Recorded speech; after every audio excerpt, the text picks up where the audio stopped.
Olá, seja bem-vindo a mais um programa TelMediaCast. Nessa semana, um assunto diferente, que eu espero que você aproveite, que seja um momento muito especial para você. Temos um convidado especial, é a primeira vez que ele vem aqui, às vezes tem um convidado ou outro que você já viu, já escutou, mas hoje nós temos um convidado especial que daqui a pouquinho eu vou apresentar a você, mas você espera um pouquinho que daqui a pouco voltamos. O Pablo está comigo, seja bem-vindo, Pablo. Muito obrigado, de ótimo volta, estar que bom. aqui. Às vezes você está, às vezes não está. Mas nós temos aqui, espera um pouquinho aí que tem a vinheta e já nós estamos de volta, tá bom?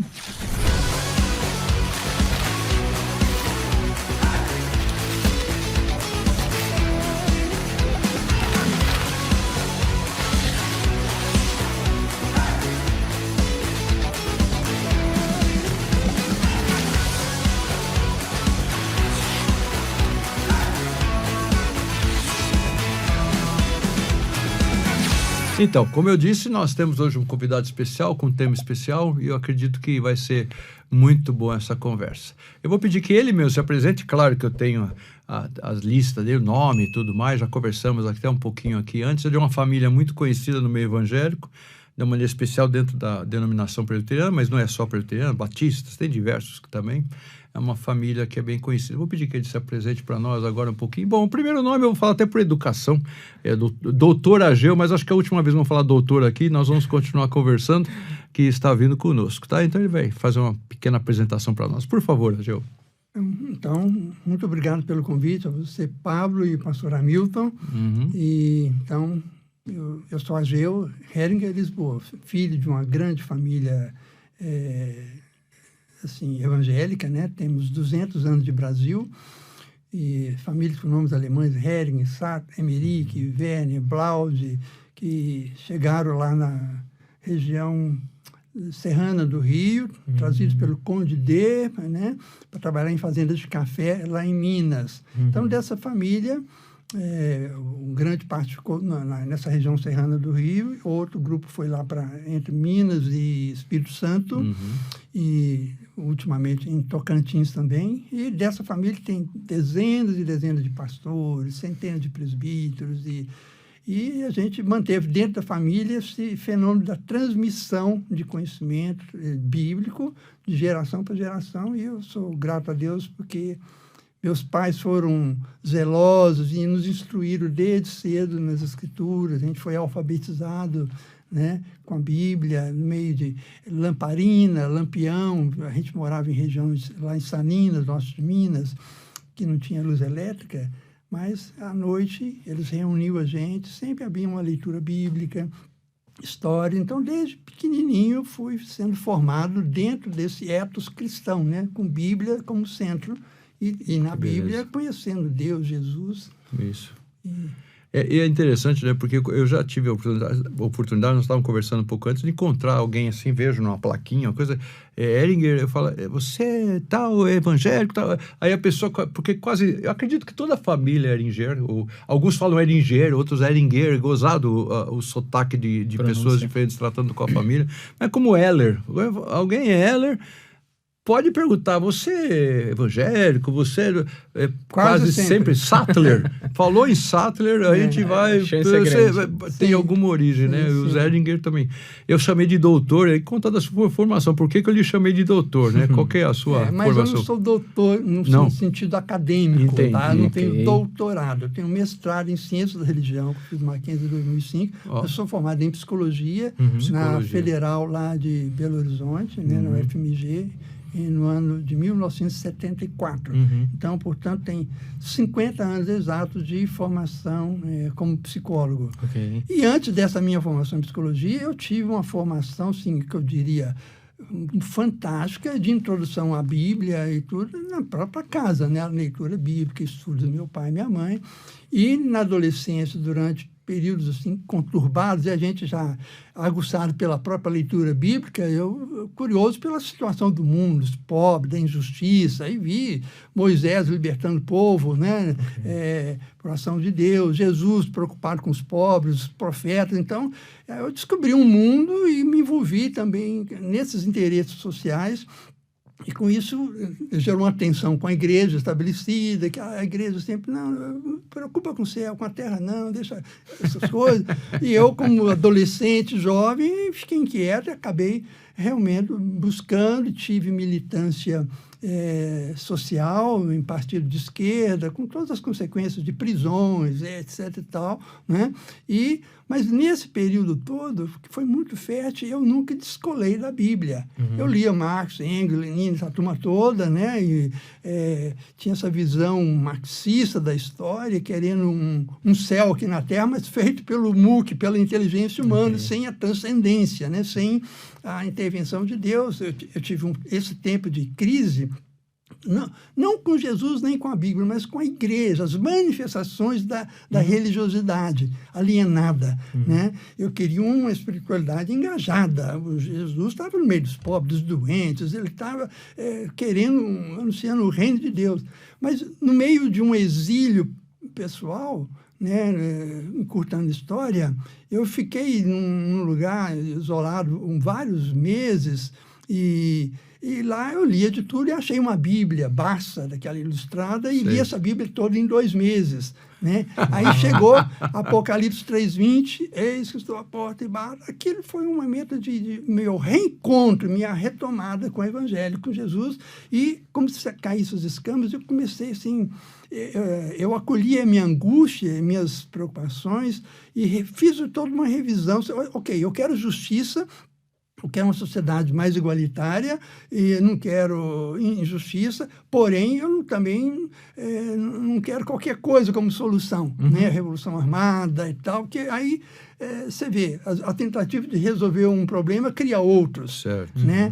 O histórico de várias sociedades, vários movimentos libertários que começam com muitas promessas de uma sociedade nova e depois engessa ou vira um gulag, uma ditadura que oprime. Então, eu comecei a me distanciar dessas utopias humanas, socialismo, o nazismo, o fascismo, né? Essas correntes que hoje existem, e vi que Jesus, por exemplo, no seu tempo, ele não se engajou com nenhuma das correntes ideológicas e políticas do seu tempo.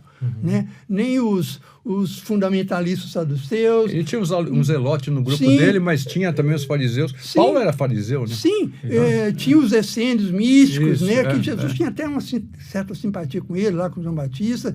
Tinha o centrão da época, os herodianos, né? O pessoal que está sempre negociando com o governo, aquelas coisas, o que eu ganho, né? E tinha os revolucionários zelotes que, indignados com aquilo, vão fazer revolução, né? E que os sicários também, os saduceus, que eram os liberais da época. E Jesus trabalhou nessa tensão, mas falou, olha, o meu jeito de ver política é diferente, o meu reino não é desse mundo.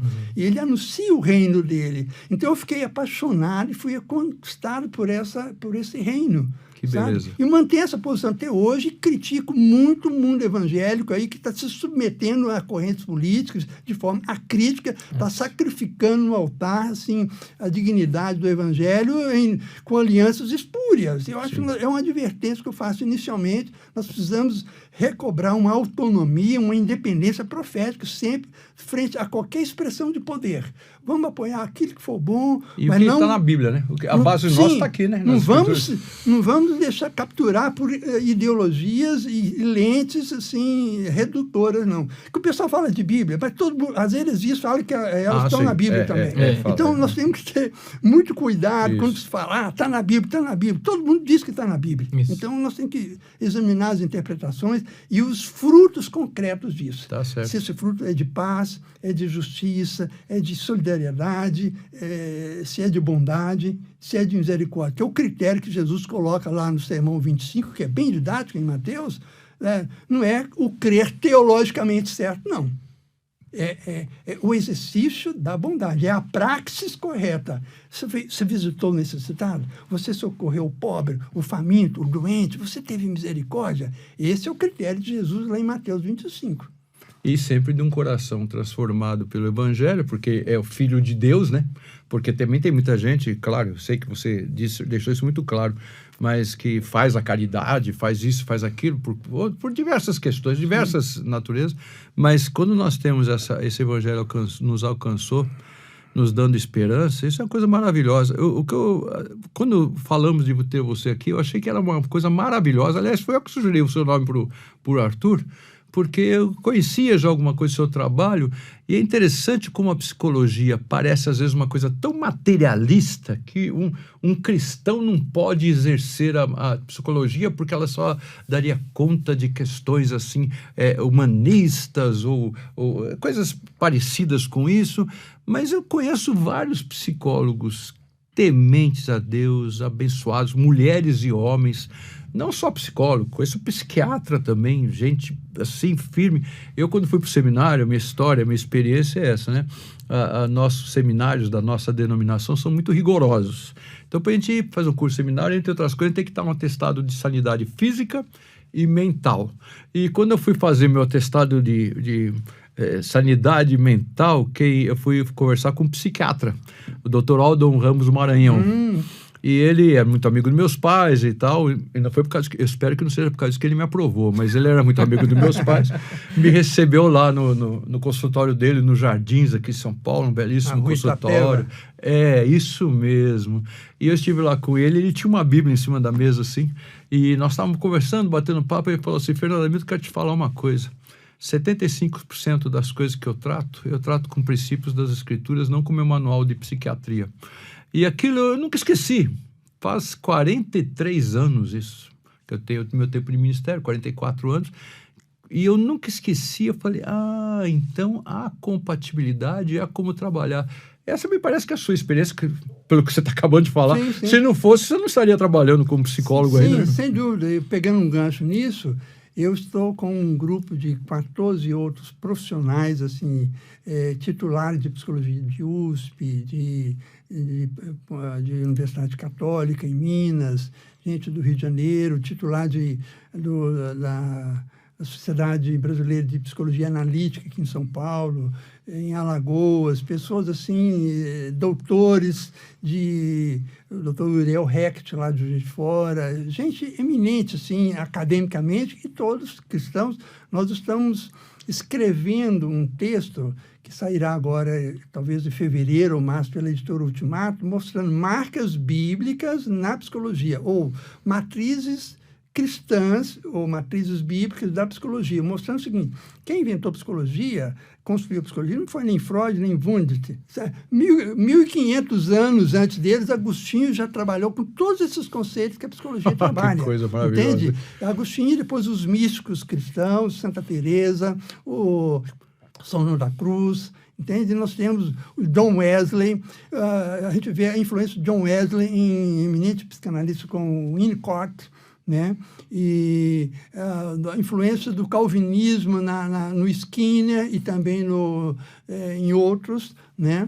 Então, o Carl Rogers, que também veio de fontes judaicas, né? e evangélicas, e nós temos assim dezenas de outros grandes construtores de sistemas teóricos da psicologia que, na sua infância ou juventude, frequentaram igrejas, foram leitores da Bíblia. O próprio Freud, que trabalha dentro de uma perspectiva assim, naturalista e uma confissão de fé ateia, né?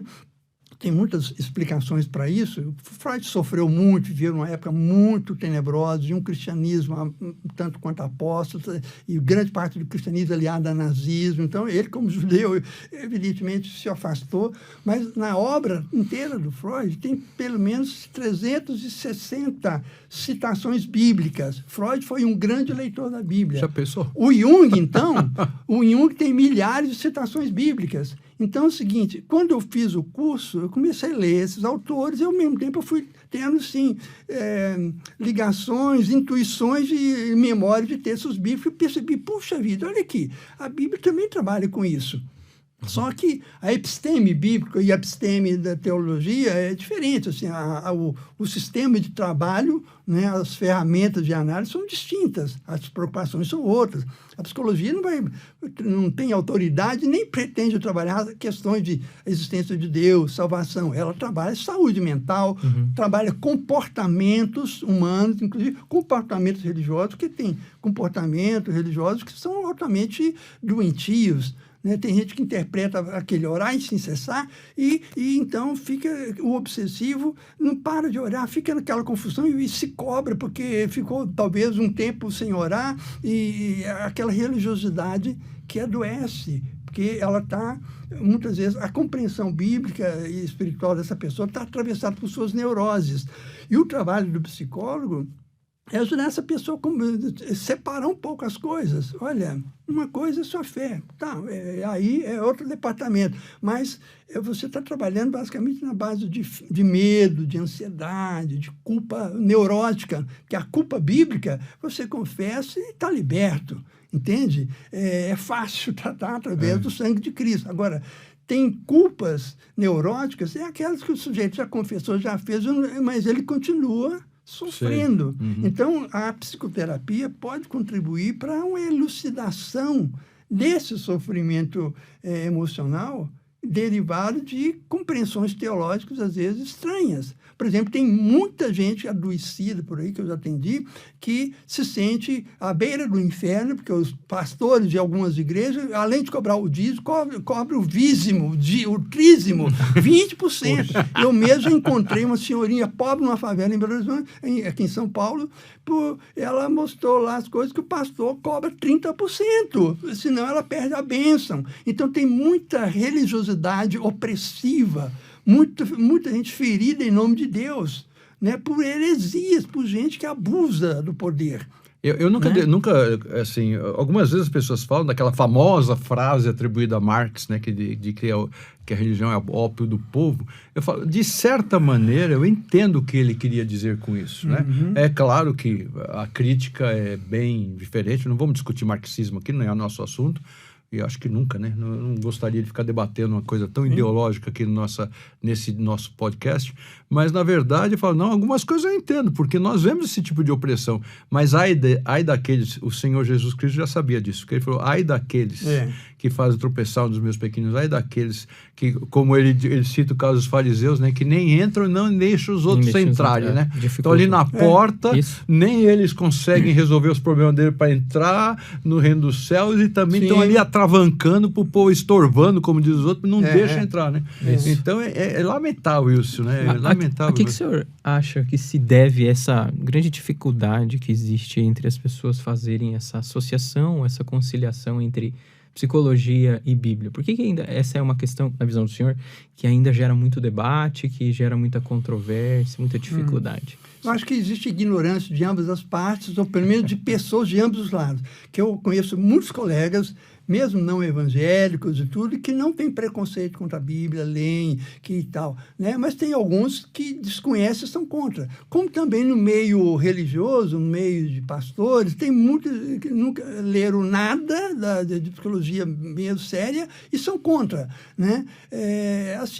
Eu vejo que não é culpa nem da psicologia em si, nem da teologia em si, mas das pessoas que fazem um mau uso da teologia, tem uma doutrina, assim, rasa, ou de psicólogos também que têm seus preconceitos com relação ao sagrado, em relação à religião. E aí eles elencam várias coisas. Quando você fala, poxa, olha, em nome de Deus e da Bíblia, Jim Jones, né? Um sujeito que mobilizou centenas, 900 e tantas pessoas para um suicídio coletivo. Nós sabemos ao longo da história, a Bíblia relata vários episódios, né, assim, de gente que anuncia um Messias aqui, anuncia lá, e exploração de pessoas em nome de Deus e tal. Isso sempre aconteceu na história. Como as pessoas também são exploradas em nome da política, em nome de um projeto qualquer, em nome do futebol. Tanta coisa boa se torna depois... Você vê o esporte, é uma coisa tão bacana, mas de repente se torna o campo de batalha de uma horda irracional, né? De perversões coletivas.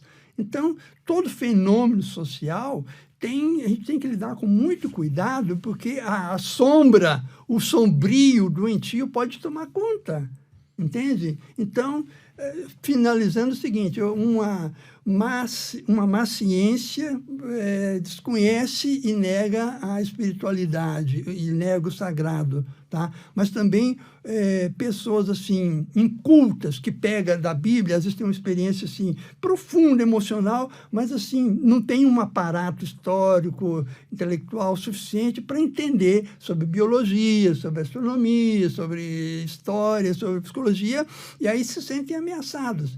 Mas a gente tem que respeitar as pessoas que têm essas dificuldades, e eu acho que também compete aos profissionais, no caso cristãos, exercerem uma prática assim, idônea, ética, bem ilustrada, prática e fiel. Eu estou 50 anos na psicologia e nunca tive crise de fé, entende? Eu nunca escondi dos meus colegas na universidade, nos que eu escrevo, nunca fiquei pedindo desculpa por ser crente.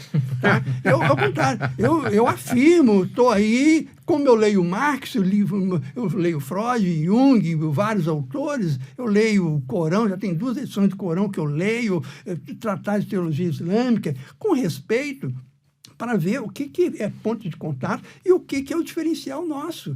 Eu creio na singularidade da revelação bíblica, né? A figura de Jesus, ele é atrativo, sim. Jesus é quase que unanimidade mundial, né? Em tudo quanto é religião, as pessoas admiram Jesus. É claro, tem aqueles judeus hostis a Jesus, como tem os islâmicos hostis a Jesus, como tem alguns ateus, menos ateus são hostis a Jesus, que Jesus é interessante. O pessoal tem um respeito à figura dele. Nem sempre o pessoal tem a mesma simpatia para com os religiosos, tá? Porque a gente sabe, a gente que é do meio sabe que tem muita bobagem mesmo. A gente sabe que no Islã, Jesus Cristo é considerado, claro, não o profeta maior, não o Salvador, não Deus encarnado e tal, mas há uma certa admiração, ou um respeito por Jesus e tal, que às vezes faz algumas pessoas ficarem até em dúvida. Você estava conversando um pouquinho, eu sei que você fez parte da diretoria, ou foi presidente do corpo de psicólogos e psiquiatras cristãos. Então existe uma espécie de uma associação que conversam, que debatem algumas coisas nessa área, e isso é feito... existe isso, né? Porque eu estou falando, às vezes, os nossos ouvintes, de repente tem um estudante de psicologia crente, ele fala, eu estou aqui, mas isso aqui não tem... Claro, ele está na faculdade que não tem referências cristãs, muito provavelmente, e ele está ali meio desanimado com tudo, mas existe alguma coisa, vocês têm algum site, vocês têm algumas revistas, alguma publicação que ajuda a direcionar, porque esse posicionamento seu, para mim, já foi muito claro, maravilhoso, gostei já...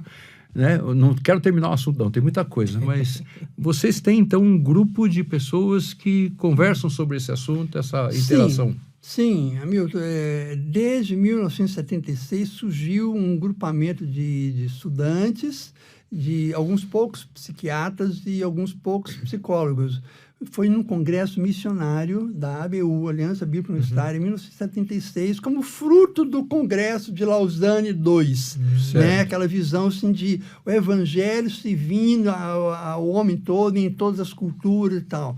Então, ali foi o primeiro grande momento onde nós reunimos umas 30 e tantas pessoas dessa área e fizemos uma pactuação assim, de continuar, trocar textos, manter acesa essa chama, evitar a dispersão. No ano seguinte, fizemos um primeiro congresso do Corpo de Psicólogos e Psiquiatras Cristãos. E nós pegamos essa ideia de corpo de lá de Romanos, né? Assim, cada parte contribuindo para o crescimento de um todo, uma organicidade, né? E debaixo do senhorio de Jesus Cristo, né? E das escrituras e tal.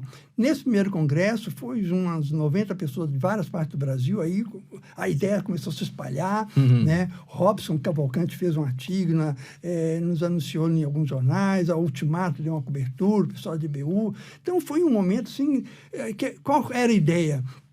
Vamos valorizar a nossa herança bíblica, né? Que está presente na cultura como um todo, uma herança bíblica que é fomentadora de saúde, né? De saúde emocional, saúde física e saúde social. Vamos estudar isso em paralelo com o estudo da ciência, da psicologia, essa interface, né? Então, fizemos esse encontro. Uma curiosidade, depois que tivemos esse encontro, foram 3 dias de comunhão, de estudo bíblico, meditação, pactuação, aquela criação assim, de base de uma rede. Na época não tinha internet nem nada, era na carta, correio, coisa mimeografada e tal, né? Depois desse congresso, uma semana eu fui preso.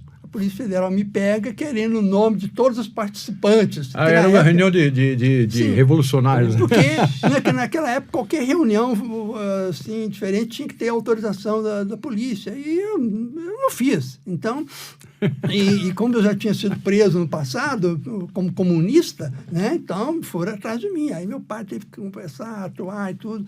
Enfim, não deu maiores consequências, eu não entreguei a lista de ninguém também, falei que não era direito, não podia, né? E eu corri o risco, eu já conhecia o processo de polícia, eu estava disposto ao que viesse, né? Achei um absurdo aquilo, mas seguimos a vida. Mas daí 2 anos tivemos um segundo, eu acho que em São Paulo, e assim, a cada 2 anos nós temos congressos e... Desde aquela época, nós começamos a traduzir textos do inglês, do espanhol, fazer circular. Aí juntávamos um grupo, trazia alguém dos Estados Unidos, da Europa, para dar curso para o Dr. Hans Burke, Dr. Frank Lake, Dr. Jorge Maldonado, Carlos Hernandes, né? E assim... Trazíamos as pessoas, ficavam 20 dias, 1 mês conosco, num intensivo de exercício, de estudo bíblico, teórico, e a gente, com isso, foi fortalecendo essa identidade cristã, bíblica, nesse campo, né? E também a gente promovia, nessas ocasiões, cursos na USP, na PUC, na Faculdade Teológica Batista, no Seminário Presbiteriano, no Rio, São Paulo, Curitiba, Porto Alegre. A gente era muito ousado, entende? Fizemos várias jornadas aqui na USP, na PUC e tal. Então, assim, o grupo foi se agregando, foi indo, né? Hoje nós temos, em vários estados do Brasil, praticamente em todos os estados, núcleos de estudantes, de profissionais, né? Tem uma secretaria-geral que está lá em Brasília. A nossa presidente é membro da Igreja Presbiteriana do Brasil, professor do Mackenzie, lá de Brasília, que é a Elisa Leão, né?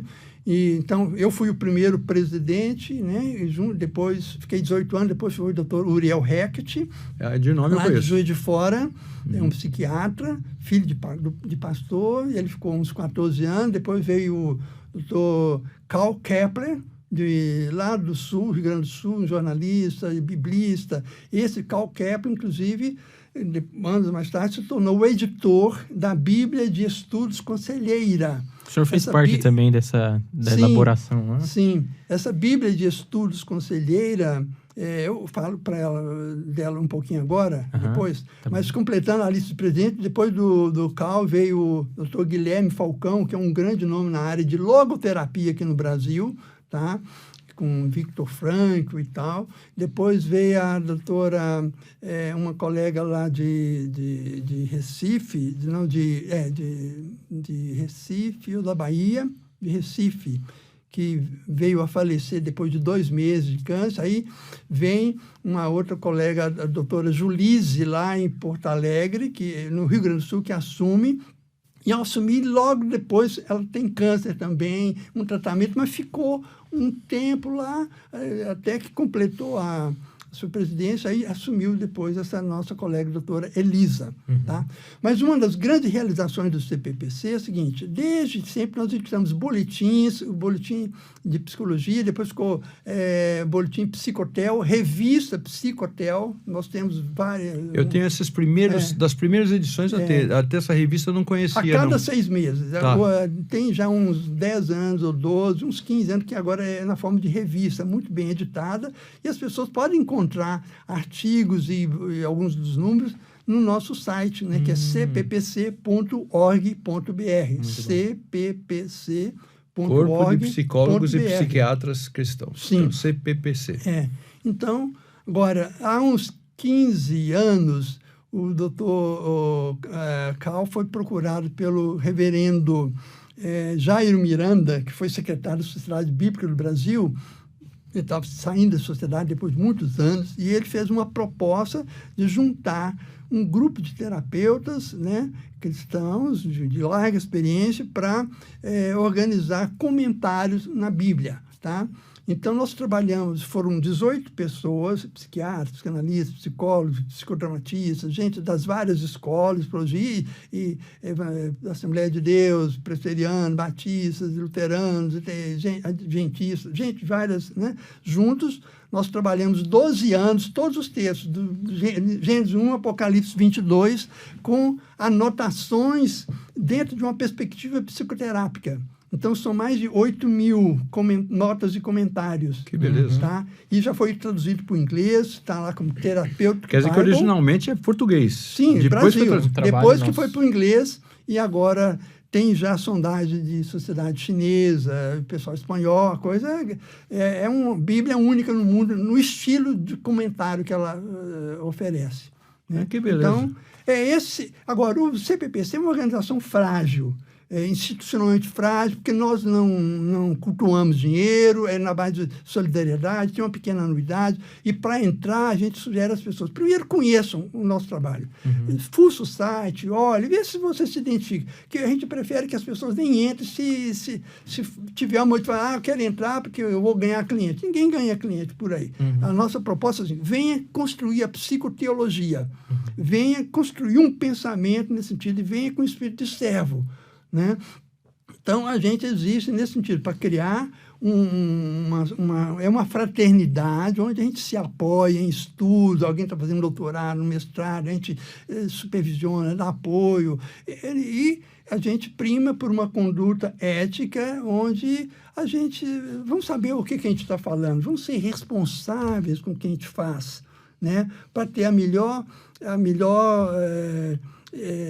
capacitação teórica, clínica, científica e também idoneidade ética e idoneidade bíblica. Então, a gente tem congressos bianuais, mas tem encontros em regiões e assim. E esses congressos são abertos às pessoas, por exemplo, que têm interesse e aí querem participar no próximo? Sim, sempre a gente publica, né? Sempre a gente divulga e sempre, além do nosso pessoal interno, aparece alguns interessados, pastores, educadores, pessoas interessadas em psicologia. É claro que tem determinados tipos de trabalho que são restritos a profissionais. Por questão de legais, nós não vamos entregar certas coisas específicas da psicoterapia para leigo, né? Restrições legais. Mas, assim, no geral, as nossas reuniões são abertas. Inclusive, nós convidamos representantes dos conselhos de psicologia para estar presente. A gente faz tudo aberto, tá? E é interessante porque nós, pastores, trabalhamos muito com a questão de aconselhamento pastoral, há certas áreas que são muito afins, são muito paralelas com isso. Quando eu fiz seminário, eu nem sei como é que foi com você, Pablo, mas lá no seminário de Campinas, quando eu estudei, no SPS, e nós tínhamos lá, acho que 2 semestres de psicologia, mas é claro que era o basicão do basicão do basicão, só para dizer que você tinha lido alguma coisa. Nem lembro, acho que uma coisa mais parecida que tinha era O Conselheiro Capaz, né, que é um livro aí clássico dentro do meio evangélico, né, e a questão dos temperamentos controlados pelo Espírito. Acho que era aquelas coisas assim, basiconas. Mas quando chega no dia a dia que o pastor... Hoje, claro, tem vários tipos de pastor, ministério, trabalho, não é trabalho meu aqui nesse momento, ou nesse lugar, falar sobre isso, mas provavelmente muitos pastores não têm esse tipo de um escritório de aconselhamento pastoral e tal. Mas a gente que trabalha no dia a dia, que tem que conversar com as pessoas, e algumas vezes as pessoas vêm com estados clínicos, estados assim... alterados, porque está num período especial de uma crise qualquer, ou na depressão, coisas assim. Faz falta para mim, eu sinto isso, né? Alguma base, claro, sempre tem alguma literatura, mas alguma base maior de como trabalhar. A Bíblia é a nossa única regra de fé e prática, nós declaramos isso, cremos nisso e praticamos isso. Mas é evidente que não é porque é a minha única regra de fé e prática que eu não vou escutar uma nutricionista falando para mim que uma refeição equilibrada tem que ter isso, ou um dentista, ou mesmo alguém na área de educação física falar, você precisa fazer esse tipo de exercício. E desculpa a comparação, eu espero que não seja olhado de maneira pejorativa, mas é muito importante a gente ter conhecimento dessas coisas, né? Eu creio que esse material, esse grupo, esse corpo, esse CPPC, ele pode nos dar subsídios bons aos pastores. Não para sermos psicólogos, psiquiatras ou psicanalistas. Que tem gente que acha que é tudo a mesma coisa, eu sei que não é, mas tem gente que acha que é tudo, tá dentro do mesmo pacote, né? Mas fora isso, a não ser que a gente considere alguma coisa aí de ser a letra psi, né, grega, o resto acho que não tem muita coisa a ver, não, propriamente dito, né? Olha, para pessoas interessadas nesse campo, eu sugiro, assim, pesquisa no site da Editora Ultimato, eles têm muita coisa boa de autores estrangeiros e nacionais. Deus também escreve em português, graças a Deus, né? Tem literatura boa da doutora Karen Vondrasek, do Karl Kepler, da Esli Carvalho e Carlos Gribowski, né? O Catito. Tem muito, o tal de Carlos Hernandes, um argentino que está sempre conosco. Nós temos muita literatura já publicada na Ultimato, né? Também na Editora Sinodal, e que vale a pena estar pesquisando. E, assim, autor como Paul Tournier, né, que é um clássico também, Paul Tournier. É gente muito boa, né, nós temos, assim, uma riqueza hoje de autores nacionais, igual esse livro que nós estamos produzindo, só com de prata na casa, com certeza vai ser um livro de muita ajuda, que percorre desde os primórdios, a pré-história da psicologia, desde lá os terapeutas de Alexandria, Filo de Alexandria, e vem para cá, mostrando as pessoas que trabalharam com as escrituras e desenvolveram a psicologia, né? Agora, uma coisa para dividir, separar também é o seguinte: o psicólogo, a gente espera que tenha uma boa base histórica, filosófica e bíblica, mas o setting terapêutico, o espaço do psicólogo, ele não pode nem deve trabalhar com categoria bíblica, teológica, nem se for um espírita, ele não vai poder trabalhar com categoria do espiritismo lá, ele tem que trabalhar com categoria da psicologia. O psicólogo ateu, ou católico, ou budista, não pode induzir, nem o evangélico induzir as pessoas para seu sistema de crença. E essa é a diferença que tem que ser bem dita.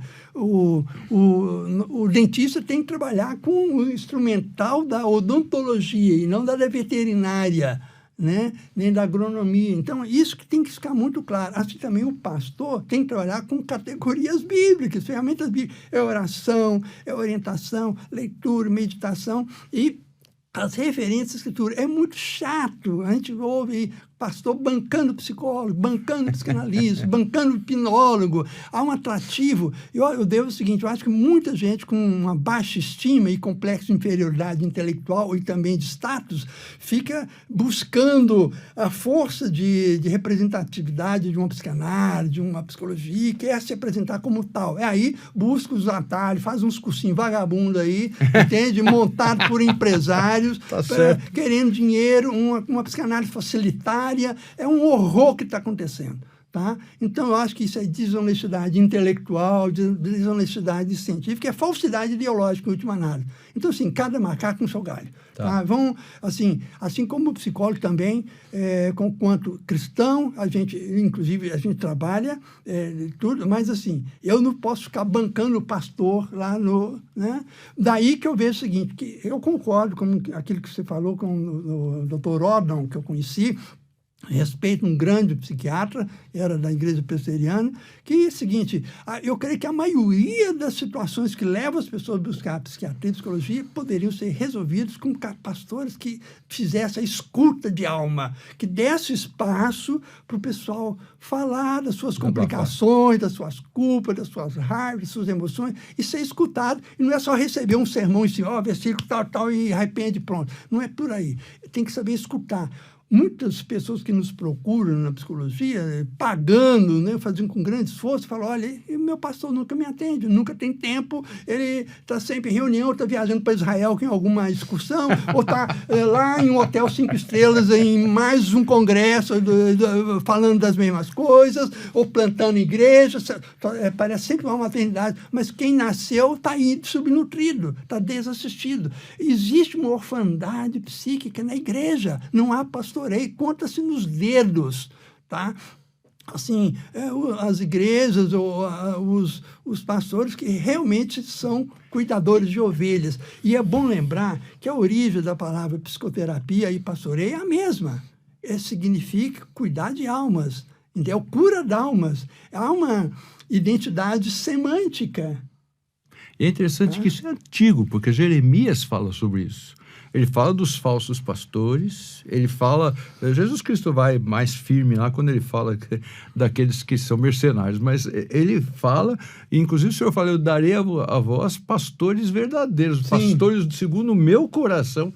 Então, essa questão da falta de cuidado, e eu lembro logo no começo dessa nossa conversa hoje, que você falou que olhava, via a necessidade das pessoas que estão carentes, não era propriamente um olhar de uma vocação pastoral, mas era uma vocação pastoral no sentido de olhar as pessoas, o semelhante, e ter compaixão das pessoas, porque isso é bíblico, isso é básico.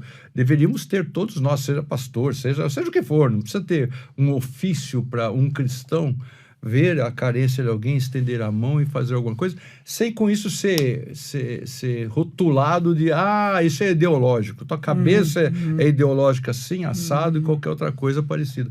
Mas é importantíssimo isso. Então, eu vejo isso. Meu pai, como eu disse, é pastor, e eu olhava o meu pai e tive minhas questões de vocação, que não vem aqui ao caso agora, mas eu tenho minhas convicções de chamado de Deus, mas não é possível você ser insensível para as pessoas. É gozado que na igreja eu falo muitas vezes para alguém que é candidato a diácono. Ele falou, uma das marcas do diácono, o diácono tem que ser sensível.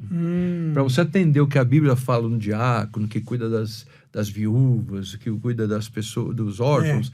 Então, você tem que estar sempre de antena ligado. É um ministério maravilhoso, diaconal. Da consolação. Alguns acham que é competição, é um degrau para ser presbítero, outro degrau para ser pastor. Isso é bobagem, são vocações que Deus dá. Mas é algo que Deus coloca no coração do cristão, por amor a Ele, por obediência, sem dúvida nenhuma. Tem uma questão de obediência, tem que obedecer a Deus. Ele mandou eu amar o meu próximo, então não é uma sugestão. Deus não deu a sugestão, olha, é muito melhor você amar seu próximo. Ele não fala isso, ele dá ordens. Mas essas ferramentas são importantes, né? A psicologia, a gente podia dizer que assim, o pé dela assim, fica mais na origem. Filosofia ou medicina? Ou não tem isso? Não existe das isso? duas coisas. Assim, o que eu explico no meu texto, no livro, é justamente que, por exemplo, os gregos tinham o Esculápio, tinha aqueles templos, aquele sistema de purificação, já percebia essa relação mente-corpo. Os terapeutas de Alexandria viram, olha, não se trata só de cuidar do corpo com poções, é preciso trabalhar a alma do sujeito, e isso através da palavra, para curar o ser, né? Então, sempre essa reflexão filosófica sobre o sentido de vida, sobre a verdade, Agostinho, por exemplo, trabalha muito num texto sobre De Magistro, com um filho dele, um diálogo, onde diz assim, como é que a gente aprende as coisas? Como é que a gente sabe que tal coisa é verdade ou não, tal, né? O processo de cognitivos, de lógica, de sentido, de significado e tal, que depois Lacan retoma no trabalho dele. Então, a filosofia e a teologia sempre foi entremeado. Agostinho não dá para separar. Ele foi um filósofo brilhante e foi um teólogo brilhante. As coisas mescladas. E podemos dizer que Agostinho foi um grande teórico na psicologia. O capítulo 9 lá das Confissões, 9, 10, 11, é maravilhoso, é uma recomendação para todos, né? Quando ele fala sobre memória, sobre tempo. Aquilo é psicologia pura, profunda, sobre a subjetividade humana, sobre o inconsciente. É algo maravilhoso, que só depois de Einstein, tudo que o pessoal começou a entender melhor, entende? Com Freud, e Freud retoma isso, o Jung retoma esses conceitos lá, que estão no livro As Confissões, que eu acho um dos livros mais profundos que nós temos. É o primeiro livro escrito na primeira pessoa do singular, assim, a primeira autobiografia que surge na literatura. É algo, assim, fantástico. A transparência dele, que ele escreve as emoções, os pensamentos, assim, a gente vê o raciocínio e com muita coragem ele se expõe, o lado sombrio dele, também a luminosidade, o encontro da graça de Deus, a transformação e tal.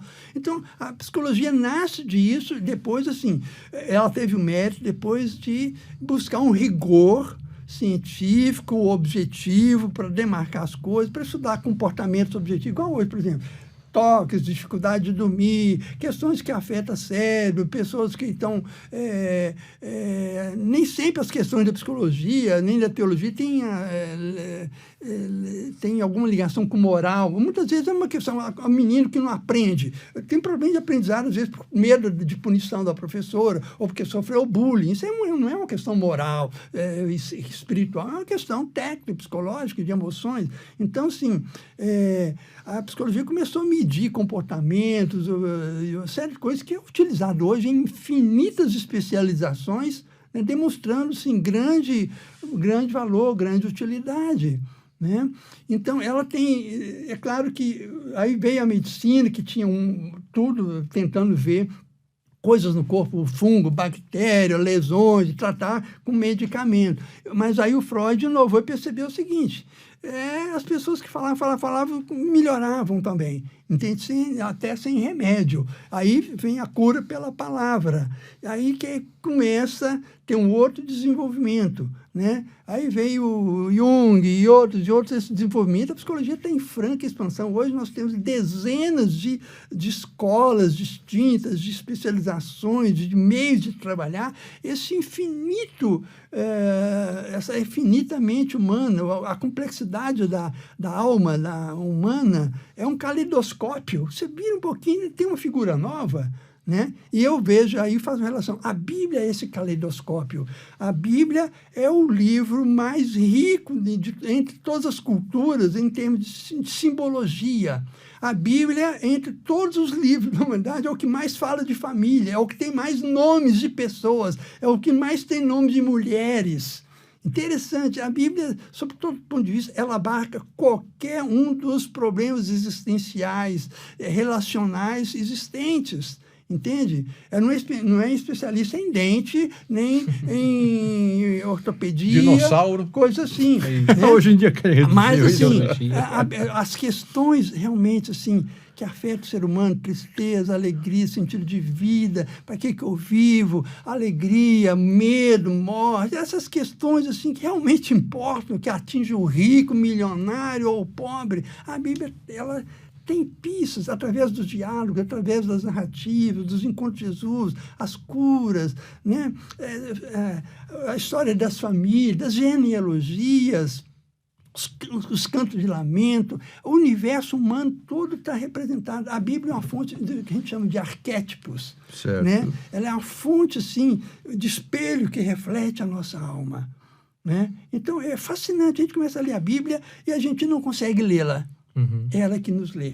Ela nos reflete, e ela não é um livro que você sai ileso dela. Você ousa ler a Bíblia, isso que eu falo para meus colegas de trabalho, de profissão e fora, e desafio na universidade, é o seguinte, tenha ousadia de ler.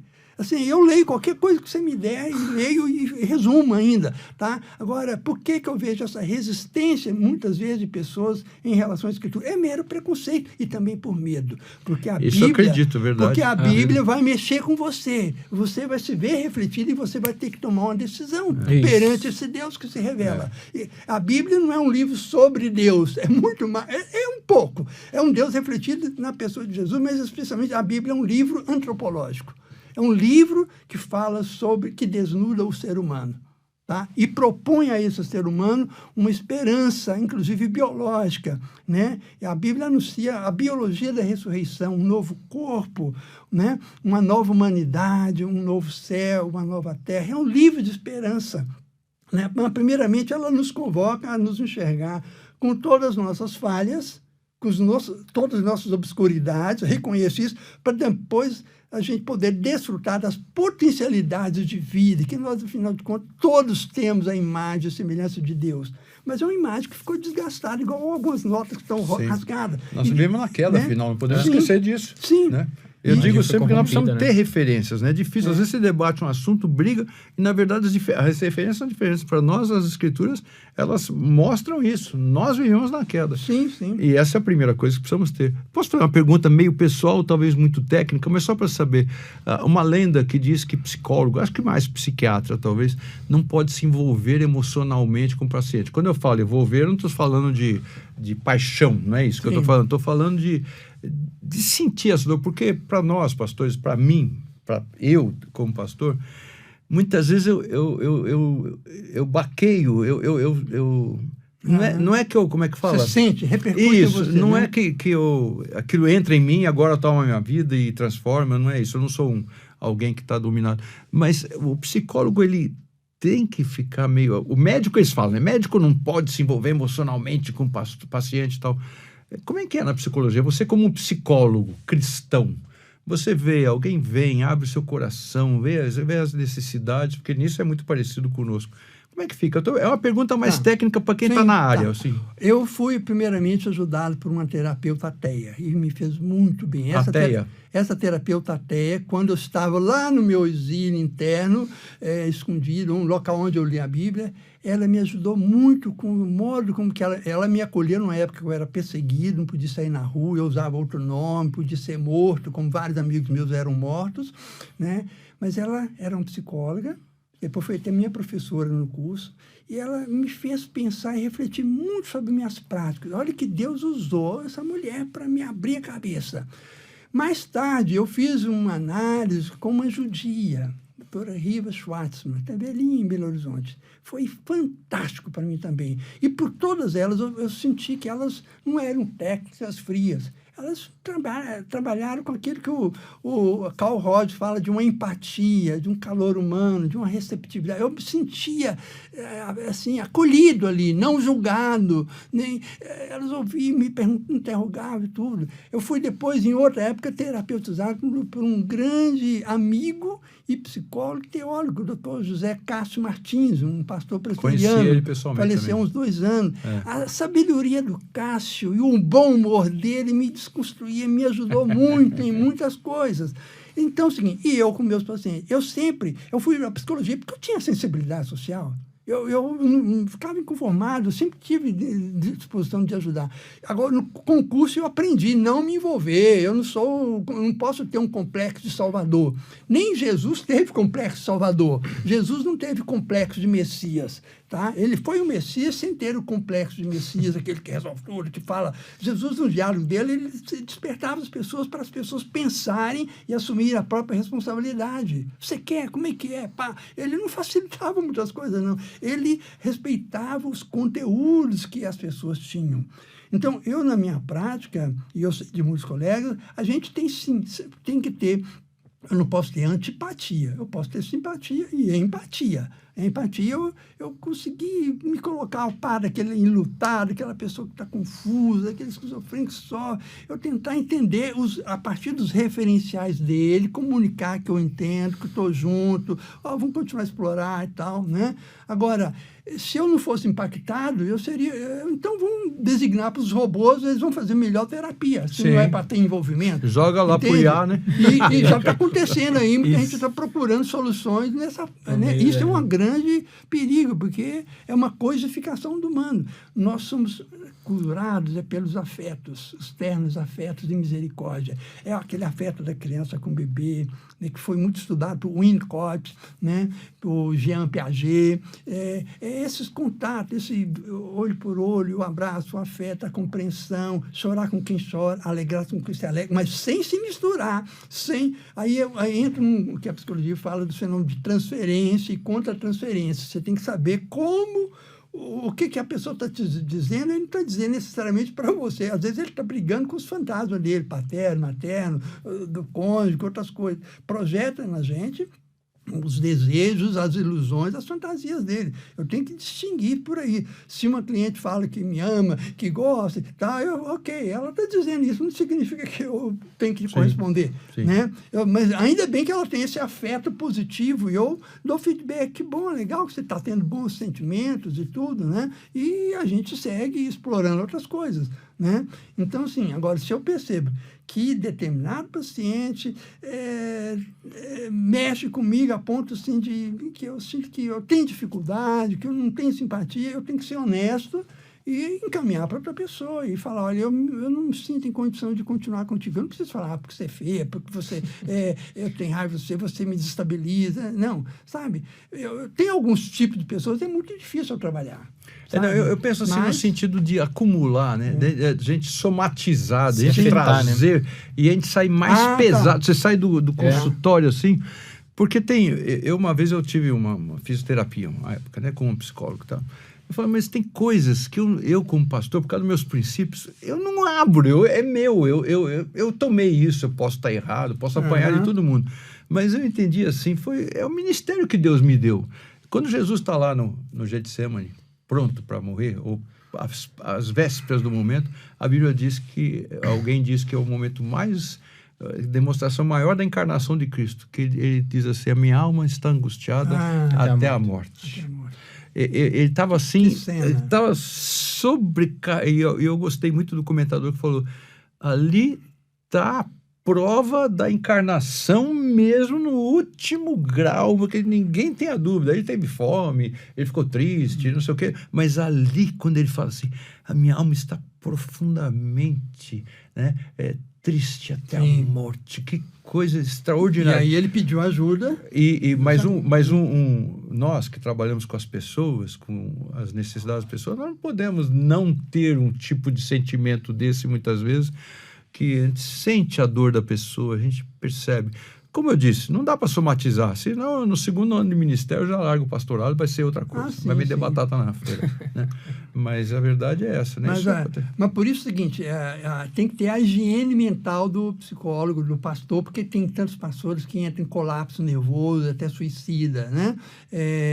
Todo mundo que trabalha com relação de ajuda tem que estar sempre recebendo supervisão, tem que ter o que a gente chama também de intervisão entre pares, entre companheiros de julgo, aquelas pessoas com as quais ele vai trabalhando a sua alma, fala, está difícil para mim, eu estou sentindo isso, estou sentindo aquilo.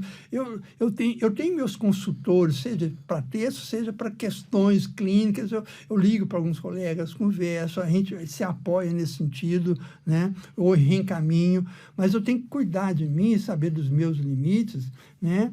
E eu, pessoalmente, eu oro pelas coisas que eu escuto, eu oro pelos meus clientes, né? Todo dia, assim, puxa, hoje mesmo eu mandei mensagem para uns 2, 3, como é que um cara que foi internado, outro que estava ali, outra situações de suicídio, de doença, de separação, né? Eu me envolvo, porque eu sou responsável, mas eu não adoeço junto. Tá certo. Né? Senão não vou ser útil, mas eu me mantenho numa posição mais sólida, eu cuido de mim, eu cuido teoricamente da coisa, estudo, pesquiso, oro, né? E assim sigo minha vida. Estou 50 anos e graças a Deus... Isso que eu ia falar, afinal 50 anos de trabalho. Exatamente, 50 anos. E nunca me enrolei nesse tipo de coisa, entende? É porque é um senso de cuidado. Eu também não fico atendendo demais da conta e tal, entende? Eu sei descansar, eu tenho outras atividades, entende? Uma aproximação cautelosa, olha, né? Que papo bom. Eu tô com o meu tempo cortado ali. Tô no finalzinho do meu tempo. Mas eu acho que daria pra gente conversar mais outro tanto e outro tanto. Foi uma delícia essa conversa nossa. Eu espero que o pessoal que está escutando a gente tenha gostado. Muito obrigado por sua presença aqui. Muito obrigado mesmo. Foi ótimo. Foi uma honra para mim estar aqui nesse lugar tão caro, tão rico, tão importante. Que Deus abençoe. Vamos ver, quem sabe a gente ainda vai ter um outro momento, né?